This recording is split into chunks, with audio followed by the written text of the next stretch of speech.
Is nighttime eating getting in the way of your health and fitness goals? Maybe you've tried to cut back or stop overeating at night. You've tried keeping really busy. You've tried sitting on your hands. And these things haven't worked. Of course they haven't worked.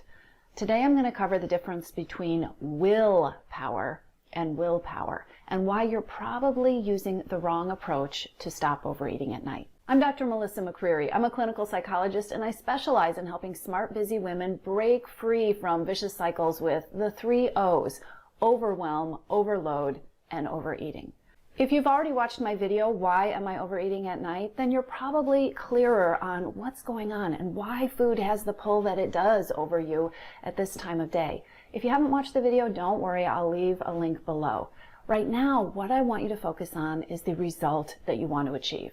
Now, before you say that the result is, I want to not be overeating, I want you to hang on and think about this a little bit differently. Let's consider what you really want.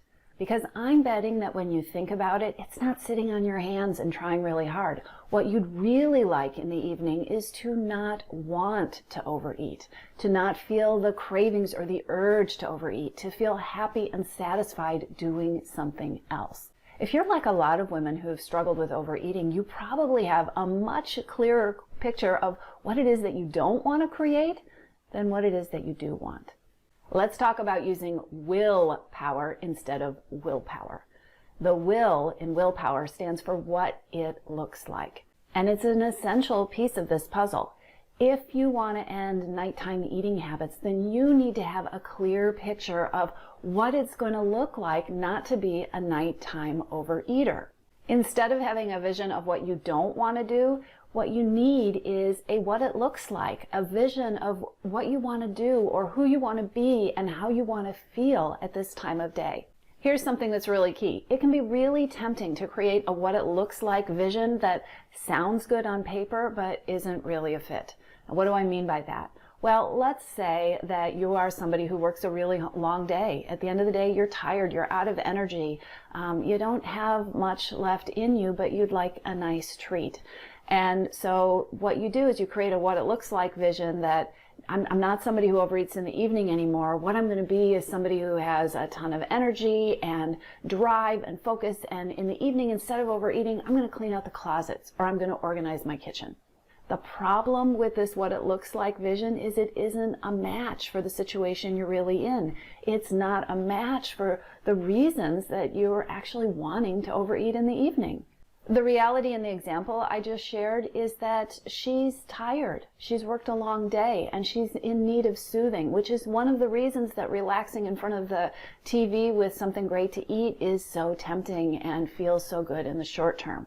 Her what it looks like, if it's not going to include food, needs to be something that is a match for what she needs, something that's easy and doesn't require a lot of energy, something that's soothing. Your will vision, your what it looks like vision, needs to be a match for where you are at the end of the day. It needs to be a match for the emotional and physical energy and bandwidth that you actually have. Let's talk about how to create this will vision and to get a really clear picture of what you want your end of the day to look like and feel like and be like. Now, this is something that is going to evolve over time. It's going to not be perfect at first. You're going to have a vision and it's not going to quite fit, and maybe you're going to try some things and there'll be some trial and error and some experimentation. That is perfectly normal. It's also important to know that as somebody who has had a habit of nighttime eating, you're probably like a lot of people where you're much more aware of what you don't want it to look like than what you do want it to look like. When you think about not overeating at night, you might be primed to make a big long list of all the things that you are not going to do and the habits that you are not going to fall into. In fact, you may never have thought about what it would look like and feel like at the end of the day if food was absolutely a non-issue. Or if you weren't some perfect, unrealistic version of yourself who was able to follow all of those impossible rules on that list that you have in your head. So given all that, what you want to do is start with a rough draft, a rough version, a beginning idea of what you want it to look like when you're not overeating at night.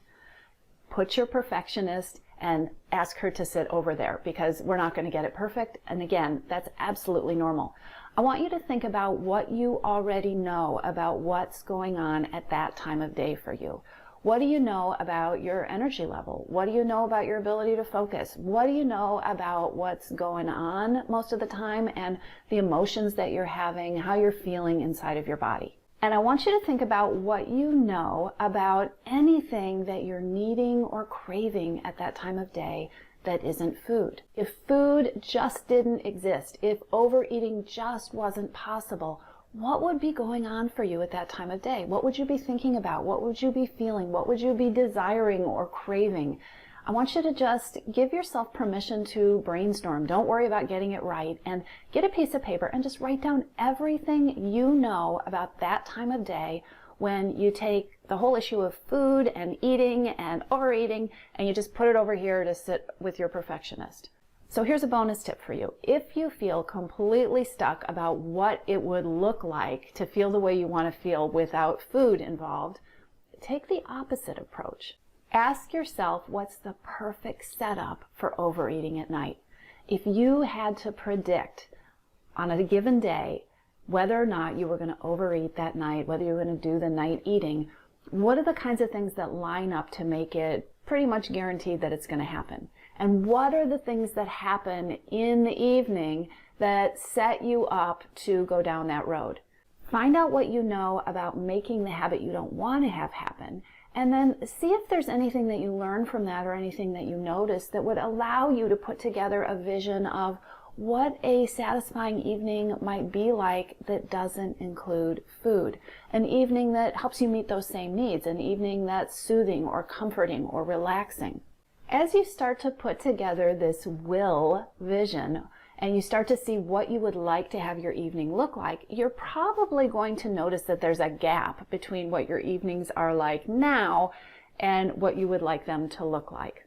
Maybe you would like to spend some time in the evening pampering yourself, but there's a gap because you feel guilty if you stop working before certain chores are done around the house or before you've checked your email one more time. So you don't spend the time taking care of yourself and you end up eating the bowl of ice cream instead.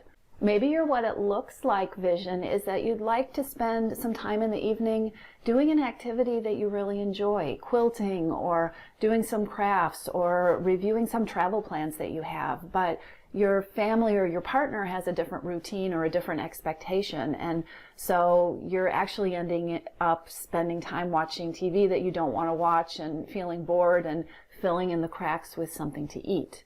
Maybe the gap is that you would like to just be able to stop in the evening, but your stories that you tell yourself or your expectations don't allow you to do that, and you find yourself continuing to go, continuing to try to get work done, and stopping to eat or snack along the way because you feel like you really need a break.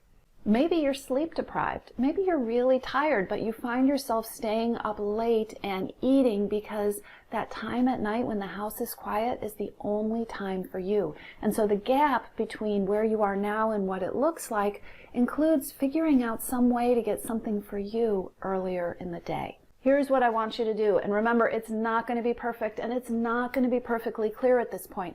But I want you to start thinking about what it looks like. How will you have an evening that feeds you and nurtures you and soothes you? And what's the gap between where you are now and having that? And then what I want you to think about is how you can start to close that gap just 1 inch.